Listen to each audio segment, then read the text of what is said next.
Beth. And I'm Beth. Welcome to Physics with Beth and Beth. Hello, welcome back. We're in AP Physics 1, Unit 4, Momentum, Impulse, and Collisions. We are on the Ballistic Pendulum Problem. I love this problem. It combines all of your knowledge of momentum and that conservation of momentum in a collision with your conservation of mechanical energy. So back to our Unit 3. So anyway, we're going to just get started on this problem. Let me explain what a ballistic pendulum is. A ballistic pendulum is before, and I've done a before and after already so you can see it. I have a pendulum. It's got a ballistic gel block hanging from the bottom of it, and I have a bullet that's being fired into the ballistic gel. That bullet is going to get stuck inside. Friction's going to slow it down to where it stops and it doesn't shoot out the other end. The bullet is embedded in the ballistic gel after. So there's a collision. We have only one thing moving, so there's only one momentum, and that's that bullet. The ballistic gel block is at rest. All right, I'll go ahead and put it rest here before. But then after, the bullet and the block are combined like a stick problem of a collision, and it's going at some velocity. All right, that's right after. But then the block actually raises. This is a pendulum that's swinging. So the block was here and then it gets raised up when the bullet's embedded, and it raises up to some height. Now they're not going to actually give you the height. They're going to give you theta. What was the angle from vertical to where it stopped? And that's going to be, this block is going to be at rest at its max height. All right, you can already hear rest, max height, that's probably potential energy. It's down here on the ground, so it's at kinetic energy, so you can already see the kinetic energy and potential being converted into potential. We're going to ignore, and we should say that, we're going to ignore air resistance in this problem. Okay, just going to put resist there. Air resistance, I'm going to abbreviate it for sake of time. But anyway, so that's what this problem is. We have a conservation of momentum because there's a collision here from the bullet being shot and then being embedded. And then there's conservation of mechanical energy as it goes from all kinetic to all potential at the top. So let's get started and I'll show you how to do this. Again, as we mentioned, I'm going to start with, and we should tell you what they're asking for. They're going to give you the length of this pendulum. The string is 5.0 meters. They're going to tell you how much it was raised, 27 degrees. They're going to tell you that the bullet, the mass of the bullet is 55 grams. Watch that. You got to convert that to kilograms. They're also going to tell you the mass of the ballistic gel is 2.50 kilograms, already in kilograms. And they want the velocity, the initial velocity of this bullet. All right, that's what they're going to give you. So here we go. Let's do this problem. I'm going to start with conservation of momentum. I know that I have a collision, so I know momentum before equals momentum after. Before, I only have one object moving. It's the bullet. So I'm going to call that mass of the bullet times its initial velocity equals after collision. The bullet and the block are combined. So it's going to be mass, and I'm going to call that mass of the ballistic gel, G for gel, plus mass of the bullet, times that final velocity at the end after. Okay? So I do not have enough to solve this. And by the way, I'm going to call that final velocity of the bullet plus the gel, just so we keep that separate from what that initial velocity of the bullet is. I want this. This is what I'm looking for, that initial velocity of the bullet. I know mass, I know both of these masses, but I do not have whatever this final velocity is. So I have two unknowns, so I cannot solve for initial velocity here. So now I've got to go somewhere else. But that's where I'm going to start. I'm going to start with that because I know it's a collision, and then I'm going to look at it and go, oh, okay, I'll come back to this as soon as I have an expression for that. So now I'm going to go to my mechanical energy before equals my mechanical energy final.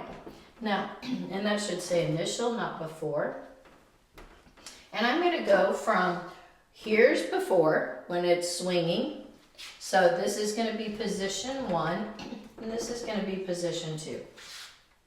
Position 1 from position 2. Position 1, when the gel is moving and it's all the way at the bottom on the ground. There's no height, so no potential energy due to gravity. There's no spring, so no spring potential energy. So the only energy we have is that kinetic energy of the of the bullet plus the gel block. So we got to remember that it's both, because they are both together in one unit and they're going a final velocity. Now, on this side though, when it goes to max height, it's at rest. So no kinetic energy because there's no velocity anymore. It's at rest. We do have height, so we have gravitational potential energy. No spring, so no spring potential energy. So I'm going to all gravitational potential energy, and that again is of the bullet plus the gel block. All right, that looks like, what does that look like? That looks like 1/2, and that's mass of the bullet plus mass of the gel block times that final velocity right here squared. And really it's in this position 1, we're just calling it final velocity, meaning before collision and after. You can just say V if that final, you don't like the looks of that, that's fine, you could do that. Then we're going to go to what potential energy looks like. It's going to be mass of the bullet plus mass of the gel block, mgh. Okay, I need a expression for this final velocity, or a number, but I need an expression for that so I can plug that in here. And that is mass of the bullet plus the gel. If I could find that for my conservation of mechanical energy, I can plug it in to my conservation of momentum, and I can solve for the velocity, initial velocity of the bullet. The problem comes in right here at h. They did not give you h, they gave you theta. But when they gave you theta, they gave you a way to find h. So let me redraw this down here bigger so we can see this. All right, I'm going to have right here, I'm going to have my block. And I'm going to kind of exaggerate this here so we can see it. I have my theta, okay? The length of this whole length is L. Because they said the length of the pendulum's L. Well, if I look at what is this distance, and I'm going to try to do it with this blue marker so you can see it. This distance right here, I'm going to look for that. And if this is L and that's theta, that is adjacent, so that is L cosine theta, that little length. And look at this. Oh, this is cool. If I take my whole L minus L cosine theta, I get height, the height it was raised. So that's awesome. You can do, now it's L minus L cosine theta equals h. Because this is h, the height that it was actually raised. If the whole thing is L, and we know, I know it's kind of exaggerated, but this is length and this is length. The string didn't get shortened. And I know I didn't draw it really the same length, but I was trying to exaggerate it so you could see it. But if this is L and this is adjacent, and I just drew a straight line out here, imaginary kind of straight line, then that's L cosine theta because it's adjacent. If that little piece right there is L cosine theta, then the whole L minus L cosine theta equals h. Hopefully you saw that. So I can put that in here. All right, so I have 1/2. First of all, look at what happens to my masses. I have mass of the bullet plus mass of the gel block on both sides. Yay! Everybody brought both masses to the party, Q party in the USA, and we have 1/2, that V final of the bullet plus the gel that I'm looking for, squared, equals G. But now I'm going to plug this expression in for h, L minus L cosine theta. I'm going to multiply by 2, so my V final squared equals 2G L minus L cosine theta. I need it square root All right, I need the square root of that to figure that out. So I'm going to take V final, and remember that is the bullet plus the gel. This is after. It's after the collision, immediately split second after the collision. So that's going to be the square root of 2GL minus L cosine theta.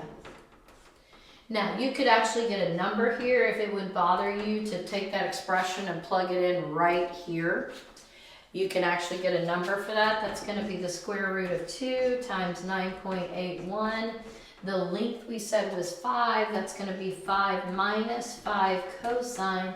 Theta was 27 degrees. And that becomes, that final velocity of the bullet plus the gel block right after collision is 3.27 meters per second. Now I can go plug it in here, and I'm almost done. I want this initial velocity of the bullet. I'm going to come up with an expression. I have mass of the gel block plus mass of the bullet times that final velocity of both of those, and final because we have before collision and after collision. And that's divided by mass of the bullet. All right, now I just plug and chug. I know everything. Mass of the gel block is 2.5. Mass of that bullet, watch that, that's 55 grams. That's 0.055 kilograms. So that's 0.055 kilograms over mass of the bullet, which is 0.055 kilograms. And that velocity was 3.27. I'm going to draw a line here so we can kind of separate the conservation of momentum from the conservation of mechanical energy. And I get a V naught of that bullet of 152 meters per second. And that's what they actually asked for. Now, here's the other thing they can do with this problem. We started with conservation of momentum, realized, whoa, we've got two variables we don't know. I need to go figure out a place to find this velocity of this block and bullet right after it, after impact, after collision. So I go to conservation of mechanical energy. We went from kinetic energy, all moving, no height, to all potential energy, gravitational potential energy, all height at rest, no kinetic.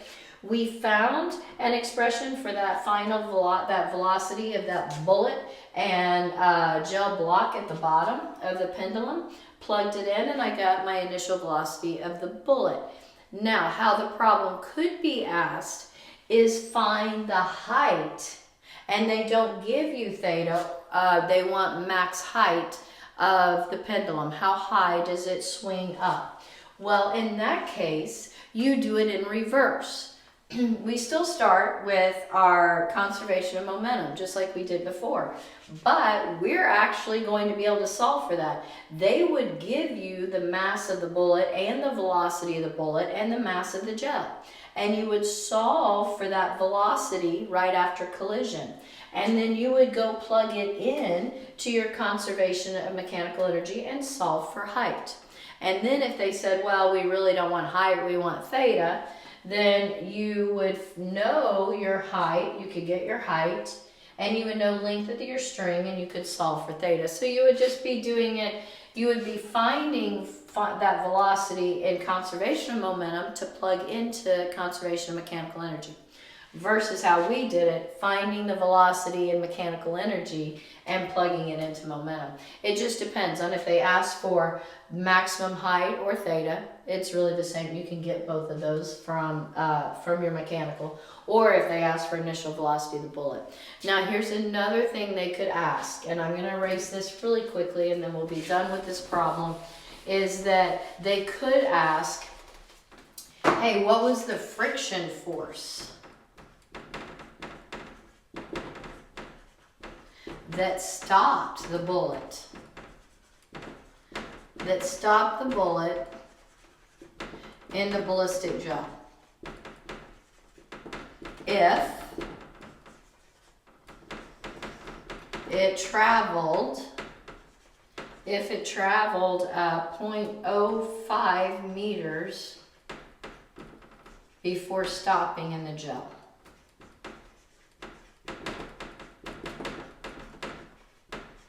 So we brought in unit 3. We brought in Unit 4. This question brings in Unit 2. We know, and Unit 3. We know that work equals our change in kinetic energy. All right, well, okay, so let's do that first. We know work equals change in kinetic energy. The bullet final, so we had 1/2, and I'm just looking at the bullet. We want the friction force on the bullet. 1/2 mass of the bullet, final velocity squared, minus 1/2 mass of the bullet times its initial velocity squared equals the work done. Okay, when you go do that, the work done, if you look at this, final, it just comes to a stop. The bullet comes to a stop inside the gel, so it's 0. So you have a minus 1/2 mass of the bullet, which is 0.055, times that initial velocity, which was 152 squared, and that's going to equal your work. Well, work is equal to force times displacement. The only force on this was the friction times displacement. So I subbed in, I'm going to put that over here, that work is equal to that parallel force times displacement. It is a parallel force. Friction is going to be opposing motion as that bullet comes in, so it's parallel. So, and I know my delta x. My delta x is 0.05. They told me that it moved 0.05 meters. It was its displacement in that block. So then when you do that, you're going to get a friction force, and that's still negative 1/2 times 0.055 times 152 squared. Ooh, 52 squared, and you're going to get a friction of 12,700 newtons, and it comes out negative, and it should, because it's opposing motion, which would have been this way, our friction force. So we can bring in our dynamics unit and our work energy theorem from Unit 3. So those are all the questions they could ask about the ballistic pendulum. I hope that helps you understand it better, and thank you for watching. Thumbs up if you like this video, and subscribe if you're watching the videos and want to know more about our videos coming out. We thank you for watching. Hope that you're really getting through this Unit 4 and heading towards that Christmas break. Thank you, and happy physicsing.